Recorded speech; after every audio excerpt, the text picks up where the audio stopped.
Hello दोस्तों, कैसे हैं आप सब। मैं कपिल शर्मा आपके अपने चैनल स्टडी विद कपिल में आपका स्वागत करता हूं। रोजाना की तरह दोस्तों मैं आपके लिए साइकोलॉजी का प्रैक्टिस सेट नंबर 16 लेकर आया हूं। आप लोगों के लिए दोस्तों एक बड़ी खबर आ चुकी है। सीटेट एग्ज़ाम जो होगा वो 20 अगस्त को ऑफलाइन होगा। पहले क्या होता था दोस्तों, ऑनलाइन होता था, बट अब ऑफलाइन होगा। और ये आप लोगों के लिए अच्छी खबर है। ऑफलाइन आप लोग अच्छे से कर पाएंगे दोस्तों, क्योंकि ऑनलाइन में कभी कभी सर्वर में दिक्कत आ जाती है, किसी किसी को माउस या कर्सर हमारा सही से काम नहीं कर पाता, तो वहाँ पे हमारा टाइम ख़राब हो जाता है दोस्तों। ऑफलाइन में हमारा ऐसा कोई दिक्कत नहीं होती है, इसलिए आप अच्छे से दे पाएंगे। इसलिए मैं आपके लिए सीटेट जुलाई 2023 के पेपर को देखते हुए दोस्तों आप लोगों के लिए साइकोलॉजी का प्रैक्टिस सेट नंबर 16 लेकर आया हूँ। आइए देखते हैं क्वेश्चन नंबर 1। क्वेश्चन नंबर 1 है दोस्तों, अधिगम क्या है। अधिगम पूछ रहा है दोस्तों लर्निंग की। ऑप्शन ए है संवेगों से महत्वपूर्ण रूप से प्रभावित होता है, बी संवेगों से प्रभावित नहीं होता है, सी सामाजिक संदर्भ से कभी प्रभावित होता है, डी है सामाजिक संदर्भ से कभी भी प्रभावित नहीं होता है। तो क्या सही आंसर है दोस्तों इसका। अगर मैं बात करता हूँ अधिगम की, तो अधिगम क्या होगा, सही आंसर हो जाएगा दोस्तों ऑप्शन नंबर ए, संवेगों से महत्वपूर्ण रूप से प्रभावित होता है। अगर लर्निंग है दोस्तों हमारी किससे होगी, संवेगों से तो प्रभावित होगी। अगर हमारी संवेगी डिमोटिव रहेंगे दोस्तों, काम करने का इच्छा नहीं रहेगी, हमारी जागरूकता नहीं रहेगी, उत्सुकता नहीं रहेगी हमारी सीखने की, तो हम कैसे लर्निंग कर पाएंगे दोस्तों। तो संवेगों से महत्वपूर्ण रूप से संबंधित होती है, प्रभावित होता है, क्या होता है, लर्निंग। ठीक है, ऑप्शन ए बिल्कुल सही उत्तर है दोस्तों। आगे चलते हैं क्वेश्चन नंबर 2। क्वेश्चन नंबर 2 देखेंगे दोस्तों, इम्पोर्टेंट प्रश्न है बहुत। निम्न में से कौन सा कारक विद्यार्थियों के अधिगम में बाधक बन जाता है। विद्यार्थियों के अधिगम में बाधक कौन सा कारण बन जाता है दोस्तों। ऑप्शन ए है वातावरण से स्वाभाविक पारस्परिक क्रियाएं, बी है स्व अभिप्रेरित अभ्यास, सी है जानने और खोजने की चाह, और डी है कठोर और अनम्य पाठ्यक्रम। तो कौन सा कारक होगा दोस्तों जो विद्यार्थियों के अधिगम में बाधक बन जाता है। तो ऑप्शन ए वातावरण से स्वाभाविक पारस्परिक क्रियाएं, बिल्कुल है दोस्तों, ये तो सही है, बाधक नहीं बनेगा। बी स्व अभिप्रेरित अभ्यास, ये भी सही है दोस्तों। सी है जानने और खोजने की चाह, ये भी बिल्कुल सही है।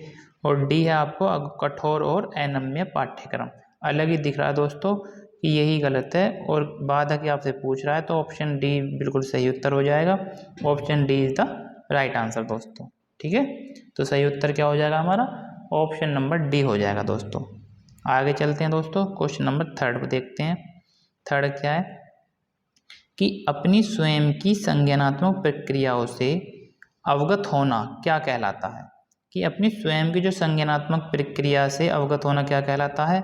ऑप्शन है स्मृतिकरण, बी है समायोजन, सी है परासंज्ञान, और डी है विलंबित नकल। तो क्या हो जाएगा दोस्तों सही आंसर इसका।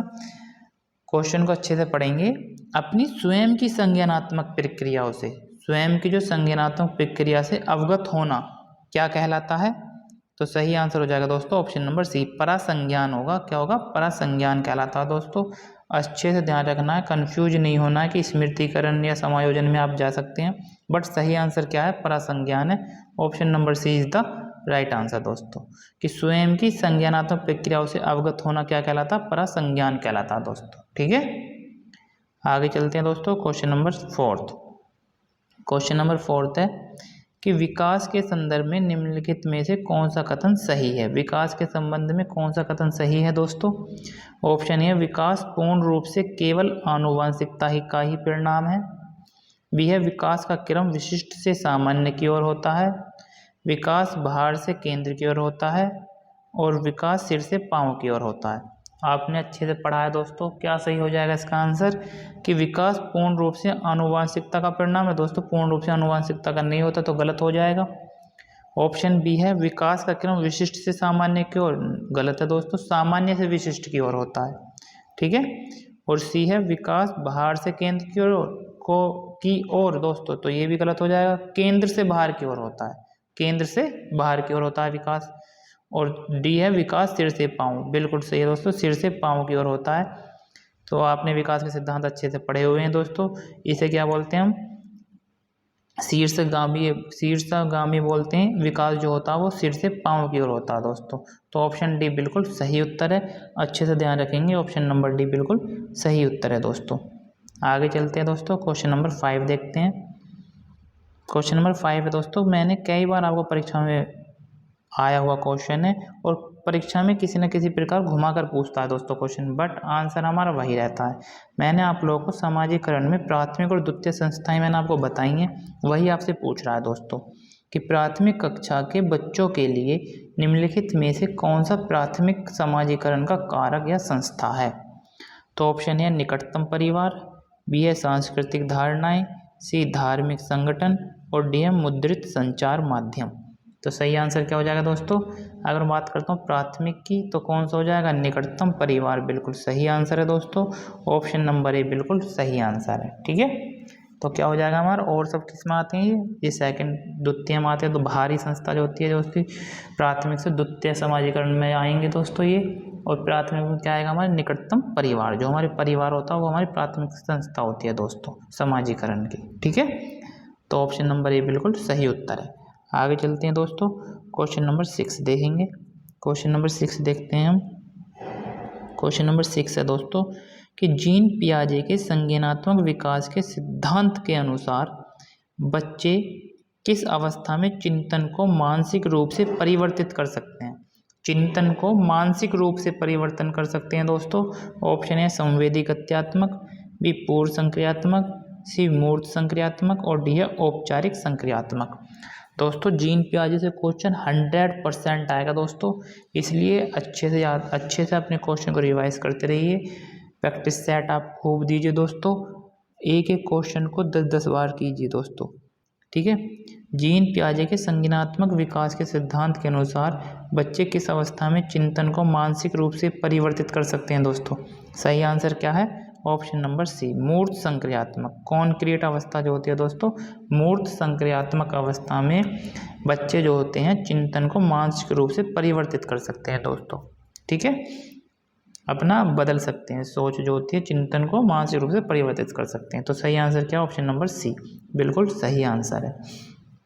आगे चलते हैं दोस्तों, क्वेश्चन नंबर 7 देखते हैं कि जीन पियाजे के अनुसार हमारे मौजूदा स्कीमा में अनुभवों को लगातार सम्मिलित करने की प्रक्रिया को कहा जाता है। सम्मिलित प्रक्रिया को क्या कहते हैं दोस्तों, तो मौजूदा जो स्कीमा में अनुभवों को लगातार हम सम्मिलित करते रहते हैं तो उनको क्या कहा जाता है, समावेशन कहलाते हैं, समायोजन कहलाता है, वर्गीकरण या संकल्पना निर्माण। तो क्या होगा दोस्तों सही आंसर। आप समावेशन और समायोजन में कंफ्यूज हो रहे होंगे दोस्तों, तो सही आंसर मैं बता देता हूँ आपको। जो स्कीमा में अनुभवों को लगातार जो हम सम्मिलित करने की प्रक्रिया को हम समावेशन कहते हैं दोस्तों, समायोजन नहीं कहते, क्या कहते हैं, समावेशन। ऑप्शन नंबर ए बिल्कुल सही आंसर है, समावेशन कहेंगे। ठीक है, अच्छे से ध्यान रखना, कन्फ्यूज बिल्कुल नहीं होना है। आगे चलते हैं दोस्तों, क्वेश्चन नंबर 8। क्वेश्चन नंबर 8 है, निम्नलिखित में से कौन सा सिद्धांत सीखने की प्रक्रिया में चर्चा और वाद विवाद को बहुत महत्व देता है। चर्चा और वाद विवाद को दोस्तों। ऑप्शन ए BF स्किनर द्वारा प्रतिपादित व्यवहारवाद का सिद्धांत, बी है लॉरेंस कोलबर्ग का नैतिक विकास का सिद्धांत, सी है लेव वाइकोस्की का सामाजिक सांस्कृतिक सिद्धांत और डी है सिगमंड फ्रायड का मनोविश्लेषण सिद्धांत। तो सबसे पहले क्या याद रखना दोस्तों, एक तो आपके से जो हमारे वैज्ञानिक दिए हुए हैं उससे संबंधित उनके सिद्धांत दिए हुए हैं, तो ये चारों आपको अच्छे से याद होने चाहिए कि BF स्किनर ने कौन सा सिद्धांत दिया है, प्रतिवादित व्यवहार का सिद्धांत दिया है, लॉरेंस कोलबर्ग ने नैतिक विकास का दिया है, लेव वाइगोस्की ने सामाजिक संस्कृति का और सिगमंड फ्रायड ने मनोविश्लेषण सिद्धांत दिया दोस्तों। तो चारों के चारों पॉइंट आपको अच्छे से याद हो जाने चाहिए दोस्तों।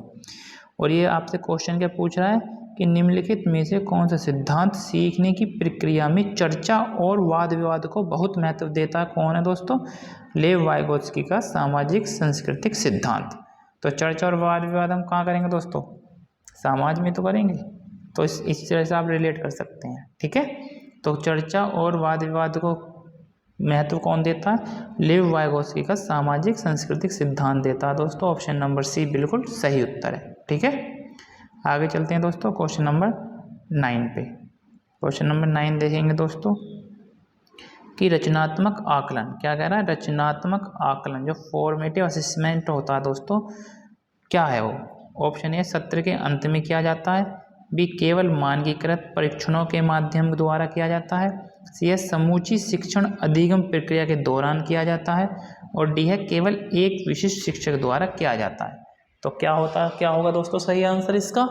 अगर मैं बात करता हूँ रचनात्मक आकलन की, तो सही आंसर क्या हो जाएगा दोस्तों, समूची जो शिक्षण अधिगम प्रक्रिया के दौरान किया जाता है दोस्तों, फॉर्मेटिव असेसमेंट। तो ऑप्शन नंबर सी बिल्कुल सही आंसर है, इसमें तो आपको कोई कन्फ्यूजन होगा नहीं दोस्तों। सही उत्तर क्या हो जाएगा, ऑप्शन नंबर सी, समूची शिक्षण अधिगम प्रक्रिया के दौरान किया जाता है। ठीक है, आगे चलते हैं दोस्तों। क्वेश्चन नंबर 10, क्वेश्चन नंबर 10 देखेंगे दोस्तों, इम्पोर्टेंट प्रश्न है। निम्नलिखित में से कौन से उपागम के द्वारा विद्यार्थियों में समालोचनात्मक चिंतन को बढ़ावा देने की संभावना है। किसमें दोस्तों, विद्यार्थियों में समालोचनात्मक चिंतन को बढ़ावा देने की संभावना है। ऑप्शन ए बंद अंत वाले तथ्य आधारित प्रश्न पूछना, बी है परिकल्पनाओं को विकसित करने में विद्यार्थियों को सहयोग देना, सी है अभिचारी चिंतन को बढ़ावा देना, और डी है केवल पाठ्यपुस्तक को पढ़ाना। तो क्या सही आंसर हो जाएगा दोस्तों इसका, निम्नलिखित में से कौन से उपागम के द्वारा विद्यार्थियों में समालोचनात्मक चिंतन को बढ़ावा देने की संभावना है दोस्तों। ऑप्शन बी बिल्कुल सही उत्तर है कि परिकल्पनाओं को विकसित करने में विद्यार्थियों का सहयोग देना दोस्तों। ऑप्शन बी बिल्कुल सही उत्तर है, सही आंसर होगा दोस्तों क्वेश्चन नंबर 10 का ऑप्शन बी। ठीक है दोस्तों, कैसा प्रैक्टिस सेट लगा दोस्तों, कमेंट बॉक्स में कमेंट जरूर कीजिए। आशा करता हूँ प्रैक्टिस सेट आपको अच्छा लगा होगा। जिन दोस्तों ने मेरा चैनल दोस्तों सब्सक्राइब नहीं किया, वो मेरे चैनल को सब्सक्राइब दोस्तों, और वीडियो को लाइक ज़रूर करें। ऐसी प्रैक्टिस सेट मैं आपके लिए लाता रहूँगा। धन्यवाद।